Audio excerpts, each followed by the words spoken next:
Oke, saya Danis Adiswara, saya profesi sebagai aktor sekaligus juga Head of Content di M-Block X. Dan hobi saya adalah bermain kucing dan bermain game.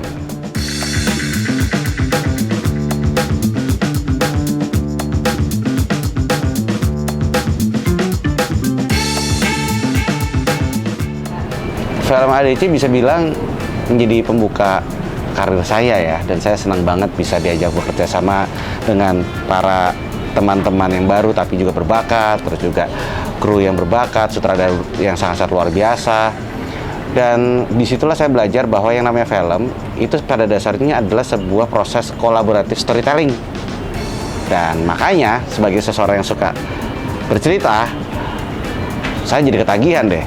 Karena kalau misalkan ceritanya sendirian aja, kayaknya ya bisa sih, tapi kayak lebih seru kalau bercerita itu rame-rame.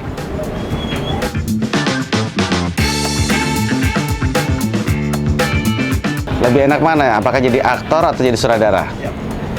Sebenarnya lebih enak jadi pebisnis. Karena kalau jadi pebisnis bisa jadi produser. Ketika kita jadi produser, kita bisa memilih mau sekalian jadi sutradara atau jadi aktor. Kenapa? Kan duitnya dari saya sendiri. Haha. Gitu.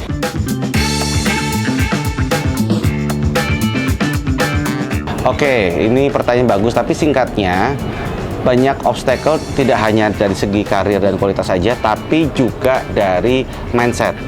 Karena gini teman-teman, kalau di Indonesia itu kita akan sangat-sangat salah sekali kalau kita hanya membentengi diri kita dan mendefinisikan diri kita sebagai aktor saja.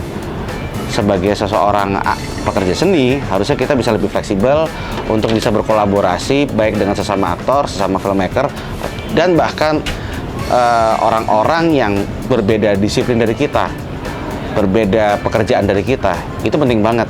Makanya sekarang saya salut banget sama teman-teman yang walaupun mereka memulai karir mereka sebagai aktor, tapi mereka juga berprofesi misalkan sebagai desainer juga, sebagai penyanyi juga, sebagai programmer juga, sebagai pebisnis juga, bahkan sebagai politikus.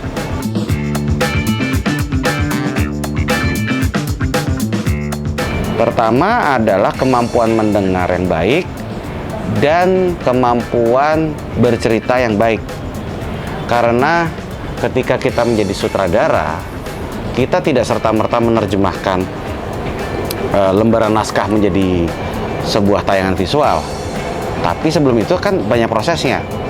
Kita baca, kita masukkan ke dalam benak kita cerna, lalu kita harus sampaikan itu ke seluruh orang-orang yang terlibat dalam syuting film kita. Nah, itu butuh skill yang luar biasa sih. Jadi makanya biasanya teman-teman sutradara yang keren-keren itu adalah teman-teman yang juga ahli komunikasi yang baik. Tapi tenang aja, semua itu harus belajar kok. Semua itu butuh waktu, butuh proses kok. Makanya harus banyak-banyak berteman, banyak-banyak nongkrong.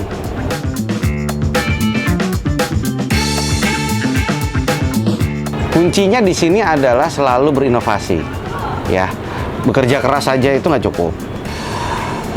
Melakukan hal yang sama dari hari ke hari aja nggak cukup. Tapi kamu juga harus berani berinovasi. Dan salah satu cara untuk berinovasi adalah dengan mempelajari banyak hal. Satu demi satu, ya, secara berurutan.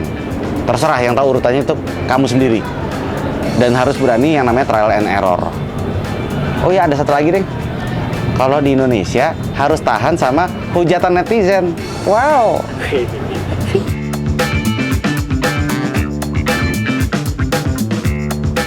Kalau saya ketemu sama investor, biasanya saya akan tanya dulu, Bapak dan Ibu, apakah Bapak dan Ibu ingin hanya berjualan film saja atau mau mengembangkan IP yang Anda miliki lewat film Anda? Karena itu adalah dua hal yang berbeda.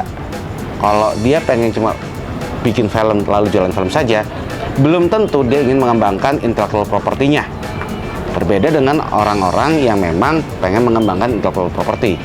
Mungkin kalau misalkan ingin mengembangkan intellectual property, butuh PR yang lebih banyak lagi dan butuh lebih banyak kerjasama dengan lintas pekerjaan yang lainnya. Gitu. Nggak cuma yang asik tuh nggak boleh cuma orang-orang film aja, tapi banyak lagi yang lain. Dari industri musik, dari industri makanan, merchandise, dan lain-lain. Nah, kita sih pengennya lebih banyak teman-teman filmmaker yang sadar tentang pentingnya IP ini. Karena bisa jadi loh, kesuksesan sebuah film yang berbasis IP akan merembet ke kesuksesan industri-industri lainnya yang non-film, tapi masih saling berkaitan.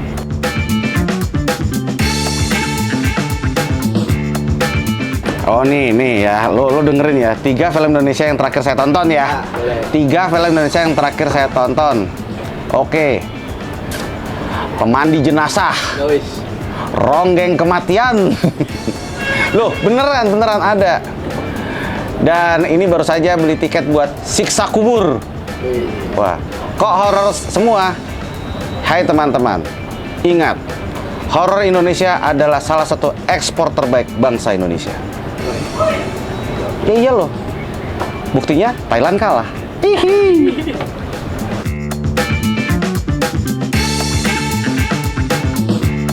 Kenapa kamu harus ikut Euphoria 2024? Simple, kita nggak cuma senang-senang di sini, tapi kita pengen ngasih tahu ke kamu bagaimana ekosistem industri kreatif sedang bekerja, tapi dengan cara yang sesantai mungkin dan seasik mungkin.